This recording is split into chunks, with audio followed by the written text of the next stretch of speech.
Hi, everybody. It's Mike Kerr, and this is the last watch here in the first parts of October. And today I have a guest with us who's just a brilliant correspondent and a guy is an author. And he lives in parts unknown up in the mountains, like where I live. And he's just a great guy. Michael Snyder. Michael, thanks for joining us. Thank you for having me on today, Mike. It's a privilege to be with you. Michael, you wrote an article the other day. And before I get into this, I want to encourage you guys.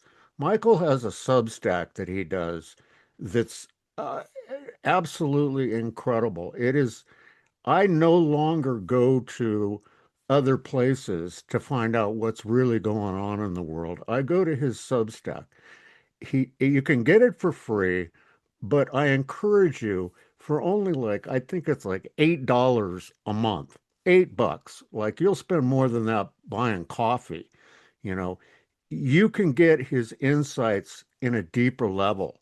And I encourage you to sign up for that and really know what's going on. Today, he wrote an article that broke on the 6th, 2 days ago, where he talks about the genocide happening in Africa right now, that mainstream news has nothing, they're not covering it at all. I've been talking about it, Jamie Walden's been talking about it, and of course, it's the massacre of Christians at the hands of the Islamics.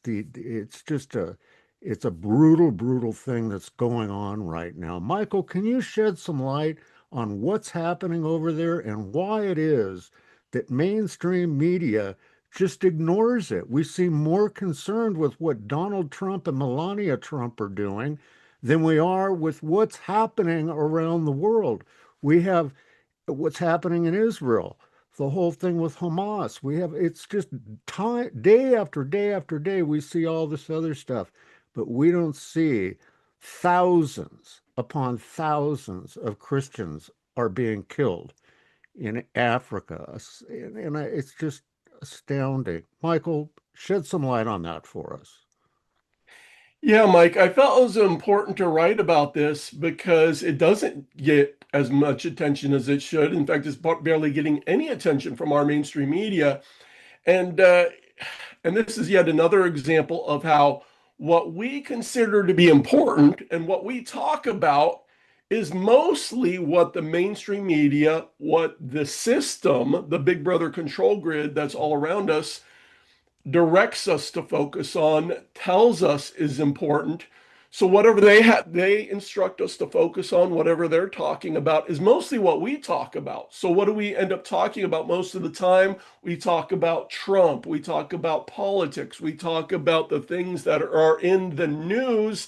And if something's not in the news, well, it must not be important, right? But no, there's all sorts of extremely important things going on in our world that the mainstream media doesn't talk about much or at all. And one of them is this genocide of Christians, which is happening in Africa, specifically the country of Nigeria. Now, that's not the only place where Christians are being slaughtered. There's many other areas too, but Nigeria is kind of the epicenter. And we're talking about radical Islamic jihadists, which are worse than ISIS. You know, we heard so much about ISIS. Remember a few years ago, oh, they're beheading people, they're such bad guys. And we were talking about ISIS because the mainstream media was focusing on ISIS. You know, it was in a part of the world, the Middle East, which, you know, the mainstream media loves to focus on. And it was, happening to, you know, groups of people there in the Middle East that the system, the government, the media considers to be important. But in this case, Africa, who cares about Africa? You know, the mainstream media certainly doesn't seem to. And then it's happening to a group in Africa, Christians, that the mainstream media never wants to talk about anything that will paint Christians in a sympathetic light. You know, so any story that is favorable to Christians, even if it's Christians being slaughtered, mainstream media wants to avoid that. And so this story has gotten very, very little attention, but it is literally a genocide of Christians that's taking place so far this year. In 2025, more than 7,000 Christians have been killed. That's an average of 35 killings a day so far this year. At this pace for the whole year, the number that has been killed will surpass 10,000. Okay. And overall, since 2009, 125,000 Christians have been killed in Nigeria by these radical jihadist terrorists. But okay, but people need to understand that's just part of the overall picture of what's going on, because it's not just people being killed, 125,000 Christians, but they're being abducted, particularly women and children. They're being raped. The women and the young girls are being raped in very large numbers, much larger than the numbers that are being killed. Um, and they're being forced into marriages with Muslims. They take the pretty girls and the pretty women and they force them into Islamic marriages after they've abducted them. That they're people, much larger numbers of people than are being killed are being maimed, they're being injured, they're being tortured. And then the biggest number of people are being forced from their homes. In fact, since 2009, 12 million Christians have been forced from their homes there in Nigeria, because what these Islamic terrorists want to do is they come in, they kill some people, but most of the people flee, they run, they leave their homes, and then the Muslims move in. They take over the communities, the towns, the cities, whatever the case is. And then one of the first things they do is they get rid of the church or they turn it into a mosque. And since 2009, we've seen 19,000 churches wiped out in Nigeria. And most Christians in the Western world don't even know this is going on. 19,000 churches, and most believers, oh, I never even heard of that. But it's 19,000 churches. One expert that was interviewed is saying Christianity in Nigeria is gradually being wiped out. Now, there's a lot of Christians in Nigeria, but the government, there's an Islamic president in Nigeria and Islamic vice president. And the government there kind of looks the other way when Christians call for help. They say, "Hey, help us! We're being attacked." The law enforcement, they're always kind of slow to respond, and they never seem to get there in time. And then they say, "Well, what happened?" Is like, "Oh, we got here as fast as we could." Yeah, right. And the government there says, "Oh, we don't have a crisis. It's being overblown." The Islamic president, because they kind of look favorably on these people who are doing this. So, but like I said, the mainstream media isn't really talking about most Christian leaders. I mean, when's the last time you went to church and heard them talk about this, or some prominent, really big guy in the Christian world get up on television and talk about this? I mean, we really haven't heard about this, but really the only reason that this has made a little bit of news recently is because it was brought up on a recent episode of Real Time with Bill Maher. We had Van Jones from CNN, the ultra liberal Van Jones, who I never agree with about anything, but he brought it up, because he's concerned, because he's like, Africans are being killed, black people are being killed, and this is a crime against humanity, which it is. He was right about that. Van Jones was right. And then Bill Maher was like, yeah, this is horrible. And he used the word genocide, which it is, a genocide of Christians in Nigeria. And he said, man, if you don't know what's going on in Nigeria, your media sources are terrible. You're living in a bubble. And he's right about that, because you're not going to hear about it on MSNBC or these other big media outlets, because they don't want to talk about it. They don't consider it to be important. But it is literally a genocide, a persecution of Christians, thousands upon thousands of Christians being killed in Nigeria, other places in Africa too, but it's the worst in Nigeria. But throughout the entire continent, there's a conflict between Islam and Christianity. And where those two intersect, we almost always see violence. And it's particularly true in Africa. And like I said, you've got groups like Boko Haram and other groups which are worse than ISIS, but we don't hear about them.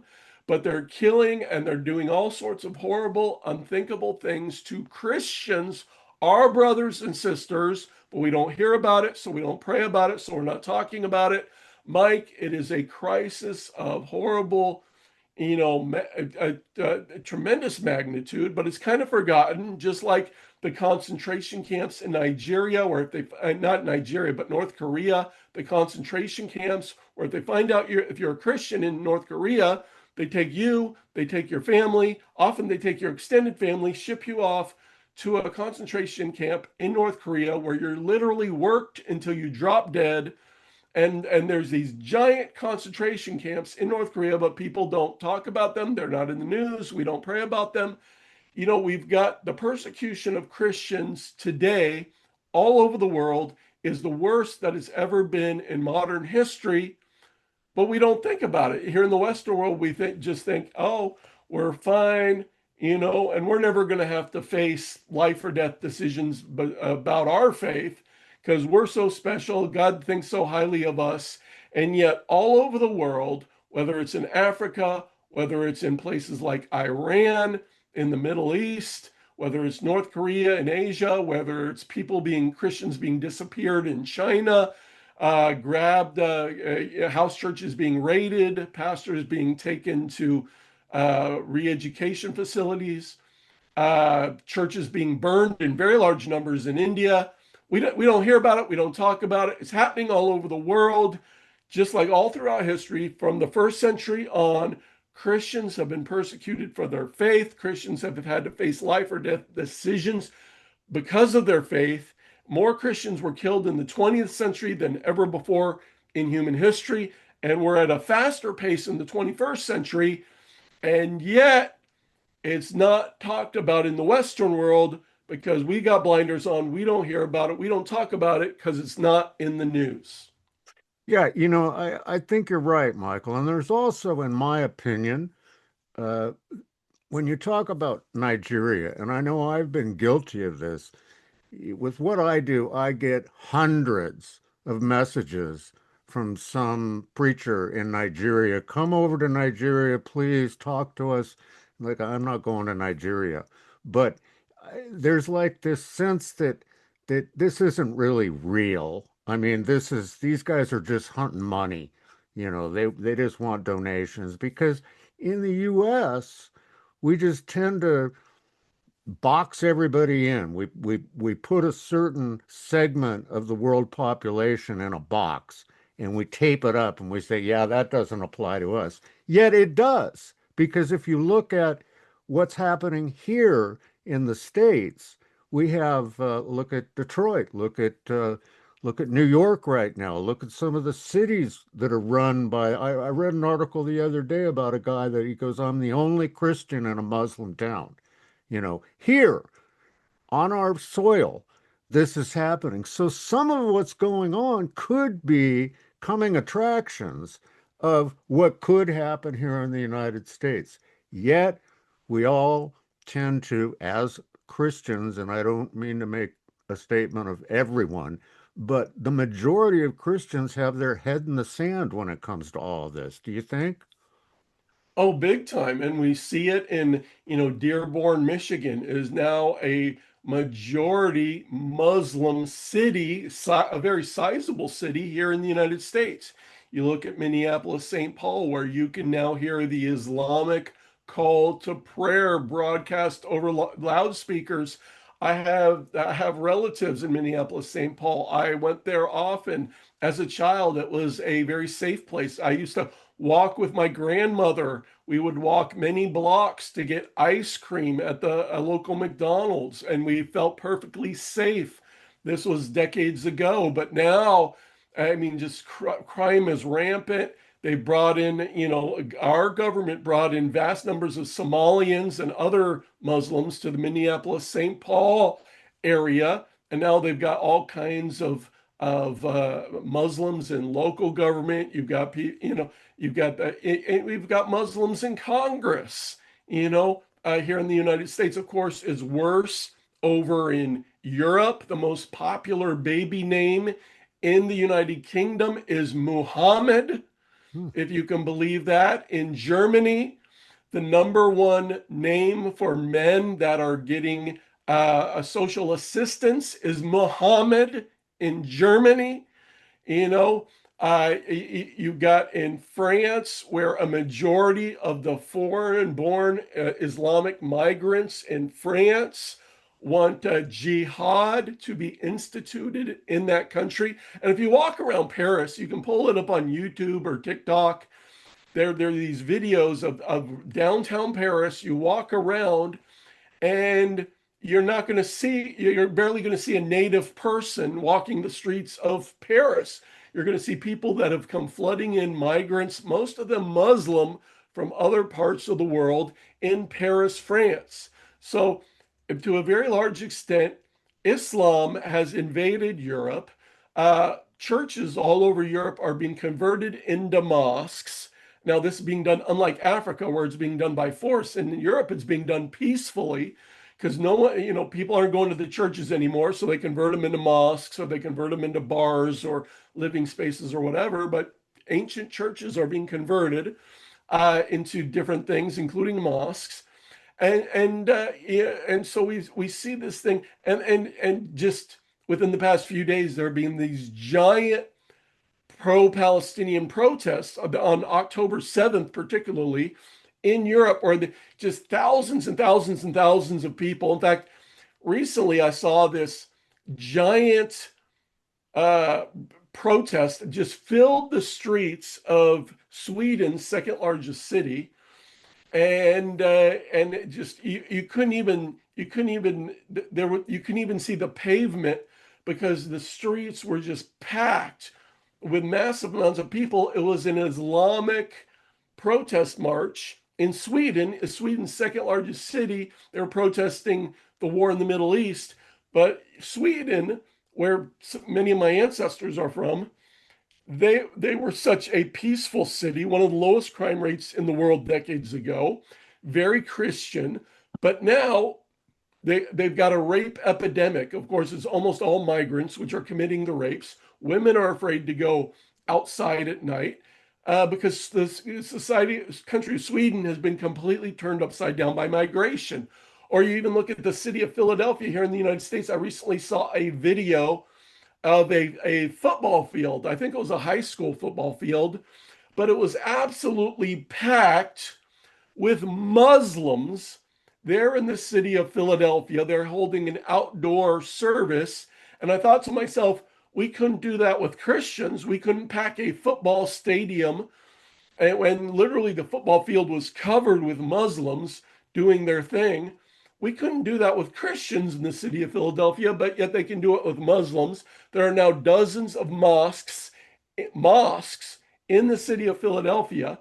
It's crazy, Mike, but this is happening in the Western world, but we're sleeping. We're not aware of it. We're not paying attention. It, it's it's amazing when you think about it. And Michael, really, when we get down to brass tacks with the media and that here in the States, who do you really think is behind suppressing this information? Well, I think the entire system is has it's been slowly designed, this big brother control grid, and particularly you're talking about the mainstream media. At the top, all the media outlets, we have hundreds of channels, right? But they're really controlled by just five giant media corporations, which control almost more than 90% of of the news, entertainment, sports, whatever we watch on television is mostly controlled by five giant media corporations, which are in turn controlled by the elite of the world. Of course, they just don't control the television, but also the radio, the major internet outlets are control the internet's more and more being consolidated. They control the video games, they control the music, they control most of what we see and hear. And they're never going to do anything. And these media outlets, in addition to being owned and controlled by the elite, then the elite, their companies, particularly the biggest offender would be the pharmaceutical companies. The pharmaceutical companies alone literally spend billions of dollars on advertising. So you sit down to watch a news program or a streaming service or whatever, and what are you going to see? More than anything else, the number one, the most frequent commercials are going to be your pharmaceutical commercials, particularly on the news channels, because that's, the old people love to watch the news, and those are the people that get sick. So the pharmaceutical companies love to run ads on the news channels during the news programs. And so you got Pfizer, you got Lilly, you got, Moderna, you got all these companies that are running their ads for their latest drugs on these programs. And so you're never going to see the news networks, even Fox News, because Fox News actually gets more money from the pharmaceutical industry than anyone else. Hmm. So the Fox News is never going to tell you the truth about the pharmaceutical industry, about any of the things that have been going on the past few years. You're never going to hear about that on Fox News because they don't want to lose their biggest advertisers, right? So, this system, they've got massive amounts of money, and they've got in which they can pay lawyers to go harass people, if who start speaking out against the pharmaceutical industry. Well, they spend vast amounts of money to sue people. They spend vast amounts of money, millions upon millions of dollars, on lobbying in Washington, donating money to political campaigns. The systems, it's just so hard to change. And this big brother control system has been evolving for decades. And most people just go along with it. Most people just tune in, they plug in, they tune out, and they absorb. The average American absorbs thousands of hours of programming, and that's what it is, programming every year. And if you do that, if you allow thousands of hours of programming that is owned and controlled by the elite into your mind, it is going to have a dramatic impact on how you view the world. It's undeniable. It's going to happen. And that's the case for the majority of the population, at least to some extent. Yeah, and it's amazing, Michael, how far it trickles down. When 2 years ago I had to have a triple bypass, so obviously I have to go in to see my cardiologist for checkups up here. And I live in a very rural town, so I either get Doogie Howser or Marcus Welby as a doctor. There's no in between. But it's I was at my recent checkup and I was sitting in the patient room waiting, and for the doctor to come in, and they had a TV in there, and it just is running in the background. And I started looking at it, and everything on there was an ad for some sort of a pill that will fix something that ails you. I mean, do you have erectile dysfunction? Do you need to lose weight? Or do you have anxiety? And there was a pill for everything. And I sat there for a minute and I thought to myself, this is BS, man. I mean, it- does anybody anymore think about, like, I need to lose weight? Well, maybe I should change my diet. I do understand that there are people that have a medical issue that needs to be addressed, but it's like we rush in America because of this mainstream media push to run out and take a pill for whatever fixes us. And I think that's a tragedy, don't you? It is a tragedy. And of course, our whole medical system today, whatever you go in for, they're trained on only two remedies.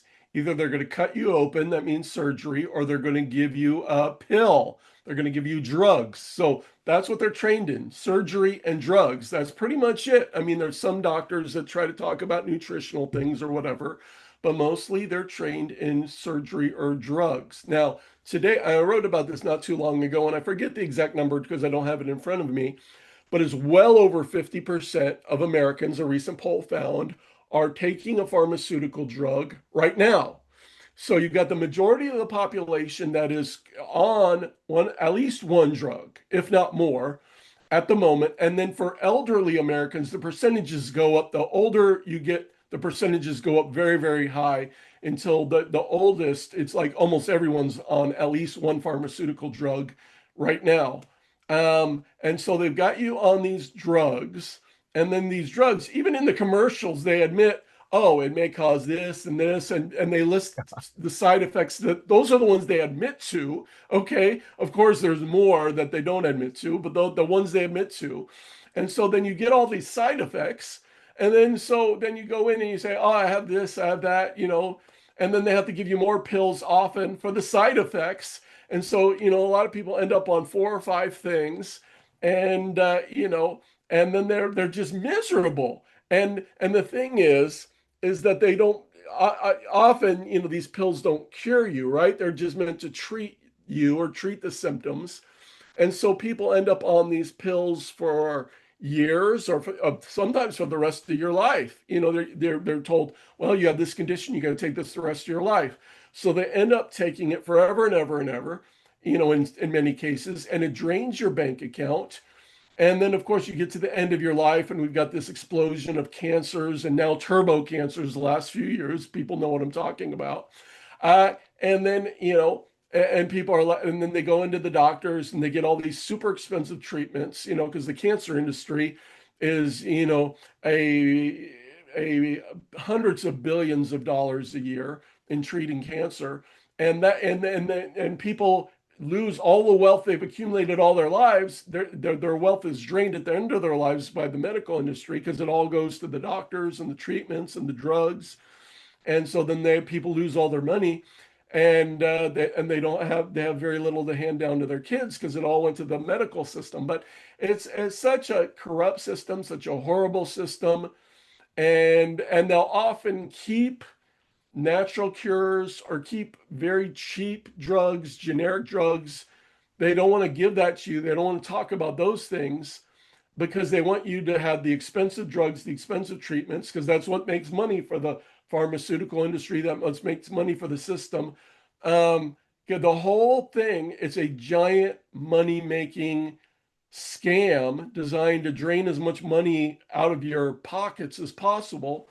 And so there's some good doctors. There's, but in general, I do not have a high opinion of the system at all.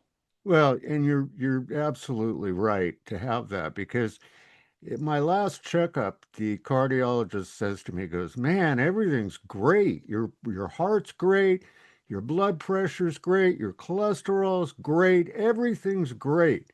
You're doing great." And he goes, "But I want you to start taking this particular pill."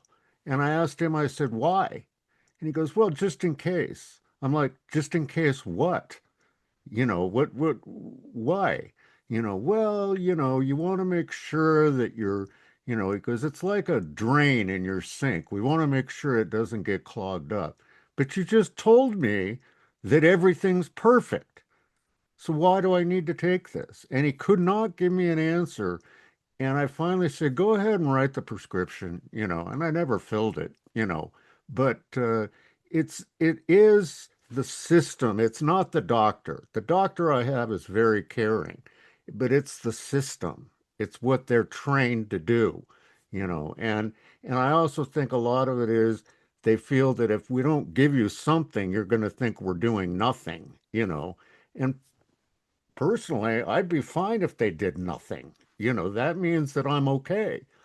So it's a warped system, but it all comes back to what we started with here, with this whole media control of us in every aspect. It's in the news, it's in what you watch on TV, it's everywhere. And it's interesting to see. So we know here in the United States who's funding all this, but we go back to Nigeria, the forgotten land of Christians being murdered. And we look at that. Who is funding all of that over there? I mean, it takes money to do all that. Who does that?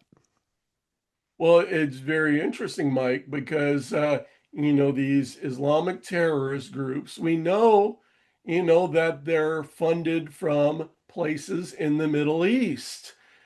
Big money comes in, whether it's from Saudi Arabia, whether it's Qatar, the United Arab Emirates, all these, with the big nations in the Middle East which sell oil, then a lot of that oil money goes into promoting Islam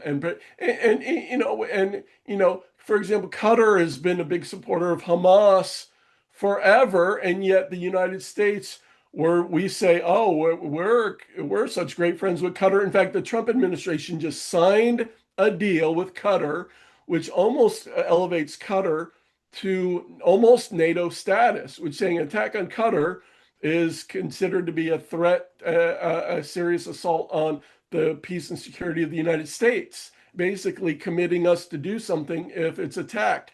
And which is interesting, of course, because we remember the 12-day war in that we just witnessed earlier this summer. Iran launched missiles at Qatar. And people said, well, what's with this timing? Because we just flew all the tankers, right? We saw all the tankers and other military aircraft fly to our giant military base in Qatar, and that was the base that Iran attacked at the end of the 12-day war. And so now we're setting the stage where if Iran launches missiles at that base again, well, then we're obligated to, strike back against Iran, and then we're at war with Iran. And people are saying, well, why do we send all the tankers to the Middle East? Last time when that happened, well, all of a sudden then Israel attacked Iran and there was this big war, and then we bombed Iran with our B-2 bombers. And so there's concern about that, raised a lot of flags. We sent a whole bunch of bombers over, we bombed Iran. Now we send a whole bunch of bombers over again. What's going on? What are we going to do? So there's concern. Iran has actually put their forces on high alert in Israel. There's rumblings about they're going to do something soon, because the situation is this. Israeli Prime Minister Benjamin Netanyahu has come out and said, we're not going to allow Iran to rebuild their nuclear program. President Trump, he just came out and he said, hey, look, we're not going to allow Iran to rebuild their nuclear program. In fact, if they do it, we're going to hit them again. He was at the big speech the other day. He threatened to bomb Iran again. And he said that he knows that satellite imagery shows that the construction is going on at two of the key enrichment sites there in Iran. It's been going on for some time. They're constructing at those enrichment sites. Iranian officials have come out and said, we will never give up our nuclear program. We are committed. We're going to rebuild what has been damaged. And so they're not backing down on that one bit. In fact, Iranian officials the other day came out and said, hey, there's not going to be any negotiations, no negotiations with the West, no negotiations while Trump's policy of maximum pressure remains in place. So there will be no negotiations. Iran is rebuilding. What that means is it's a matter of time. The clock is ticking before this thing in the Middle East erupts again. So we're watching, we're seeing, when is it going to be? I believe, my opinion is this thing with Iran is not over. And I actually wrote about it in my new book before the first round, before the 12-day war. I wrote about how there's going to be this thing with Iran and Israel. And then, of course, there was. And then there was the ceasefire. Now it's very tenuous. In fact, the Institute for the Study of War just came out with an assessment where they said, hey, Iranian officials are convinced the ceasefire is not going to last. It's going to fail.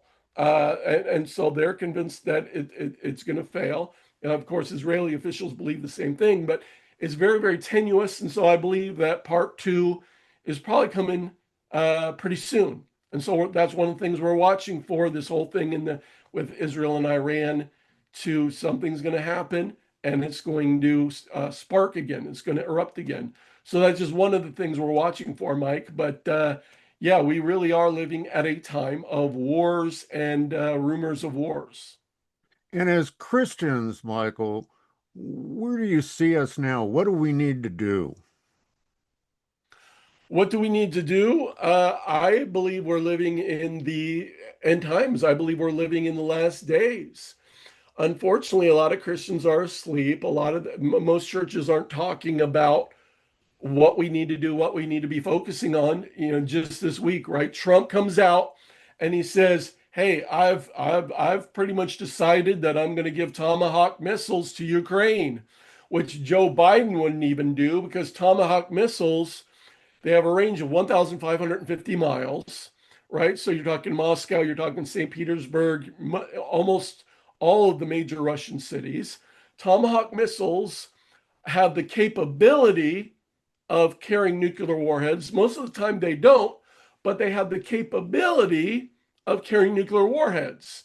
So you've got these missiles that are capable of carrying nuclear warheads, which we say, okay, we're going to sell them to Ukraine, but they're missiles provided by the United States.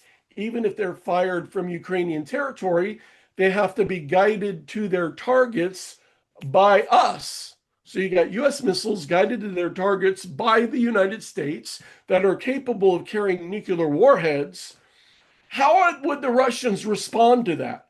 Are they just going to be like, well, we're just going to let them hit and see what happens?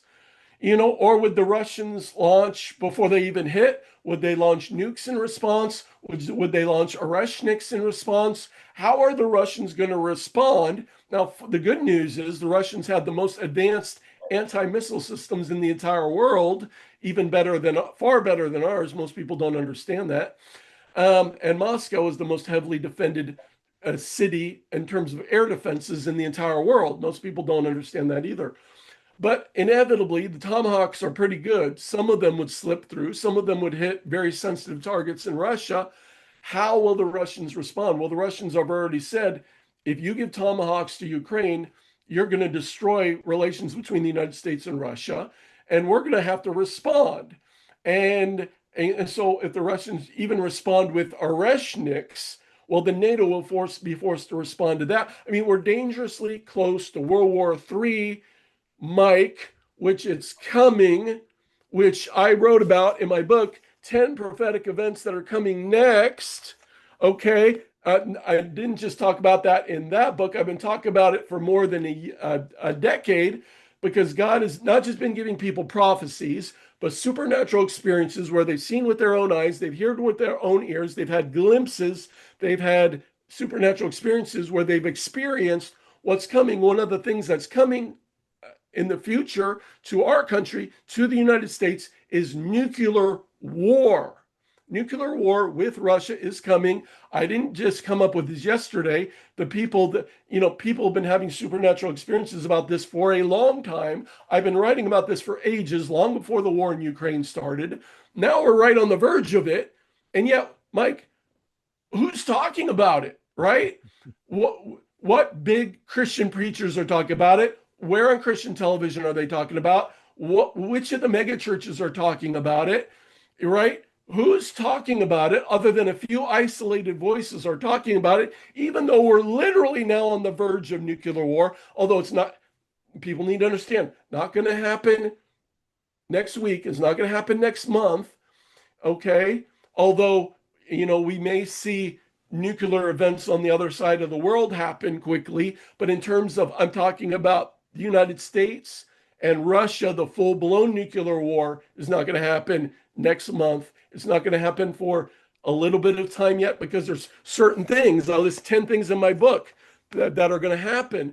Okay. So there's certain things that are going to happen first, but it is coming. There is going to be a nuclear war between the United States and Russia, just like Dmitry Duduman saw, just like Henry Gruver saw, just like so many others have saw, all the way back to the 1950s, as I talk about in my book.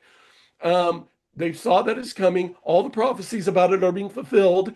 And we've been warning, voices like me have been warning. And yet, Trump and Biden and Trump and our leaders, they're like, oh, we're going to bring the US right to the brink of nuclear war, and we're going to just see what happens, I guess.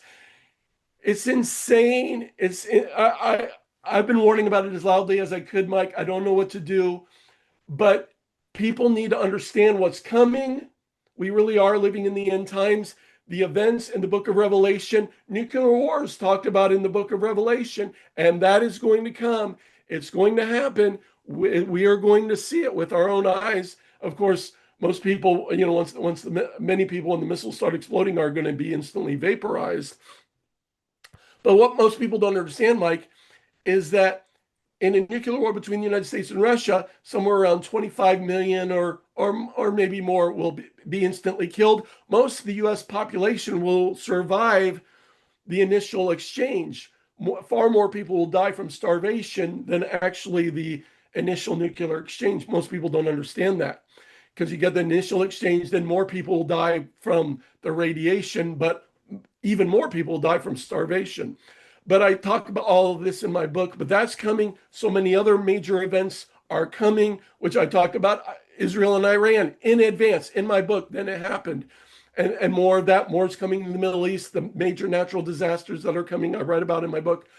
The things, what people need to understand, the book of Revelation, the things talked about in the book of Revelation correspond with the things that God has been giving people glimpses into what's coming, supernatural experiences. Those correspond over the past several decades with the things in the Bible, and then those things correspond with the headlines that we're seeing in our world today. So if you understand all these things, there are things that you're going to do to prepare, to get ready, and because there are things like you need to store up food and supplies and those other things that you're going to need when these things happen. But in addition, you need to be seeking God about what he has in store for you, because the goal is not to say, oh, it's terrible, all these bad things are going to happen, I'm going to go over into a corner, curl up into a fetal position and cry about it. No, God puts you at this time in human history, the time when the most souls, we've got 8 billion people living in the world today, the most souls hanging in the balance ever before in human history. We got 8 billion souls hanging in the balance that need to be saved. We need to prepare the way for the return of our Lord and Savior, Jesus Christ. All of human history has been building up to a grand crescendo, and we get to be here for it. And so what that means is you've got a job to do. You were put here for a purpose. You were born for such a time as this. So you need to be seeking God about saying, okay, man, we're building up to the climax of the movie. You know how the movie builds up to a big ending. We're building up to the big ending. We're building up to all of human history has been leading up to this, and you get to be a part of it. God has something for you to do that only you can do. You need to figure out what that is, and you need to be about doing that because the clock is ticking, time is running out, and whatever we're going to do for God, we need to do it now because, like I said, the end times are here. The book of Revelation is playing out right in front of our eyes, and there's no time to waste, Mike. Amen, brother. Amen. I have to laugh. People ask my wife and I all the time, why did you guys leave the beaches of Southern California to move way up into the mountains, where you're 3 hours away from the nearest Costco? And I'm like, exactly. That's why we moved up here, our mission is to gather God's people, but it's fine to gather God's people, but it's a whole nother story to get them to do something, and that's the thing. Your book, how do people get your book? Yeah, it's actually very easy. It's called 10 Prophetic Events That Are Coming Next. And you can get it on Amazon if you like to read a hard copy. I love a physical book. That's on Amazon. If you read it on your Kindle device or another ebook type of device or on your computer, Amazon provides a device. You can read it right on your computer or your phone. The Kindle version is available also on Amazon. Or if you like an audiobook, I've also made it available an audiobook. You can put on an audiobook and that's available. Some people like to listen. That's available on Amazon.com as well. And then you mentioned the Substack at the beginning, where my latest end times research, the things I publish every day. If you want to get the latest things I'm working on, as soon as I put it out, go to michaeltsnyder.substack.com, and you can get, like you said, a free subscription or a paid subscription. You can support what we're doing, independent voices that are warning the world about the prophetic events that are coming. You can do that at michaeltsnyder.substack.com. That's awesome. And I got to tell you guys, I highly encourage you to go and get the Substack, the Michael Snyder Substack. And, you know, again, we get the same thing at Hear the Watchman. Mike, do you have this and do you have it for free? Yeah, I'll give you stuff for free, but you guys need to support the voices that are like nourishing you as we go through this. $8 a month. That's I mean, you can pay more and get more, but I mean it's come on, get involved, be invested, you know. When something is free, what that means is other people are paying for it for you. Do you really want to be that kind of Christian? I don't. So avail yourself of what's out there. Get Michael's book, be informed, and be activated. Don't, as he said, don't go crawl into the corner in a ball and just go, woe is me. Get out there and get in the fight. Michael, I want to thank you for joining us. I can't wait to have you back on the show. Until then, God bless you for all the work you're doing. Well, thank you so much, Mike. Thank you for having me on. It's a privilege to be with you. Thank you for having voices like me and many of the other voices you have on. There's not that many people that are providing these kind of platforms these days. So you're doing a great work, and I hope people will support you. Thank you. Well, look, guys, we'll see you next time up here on The Last Watch.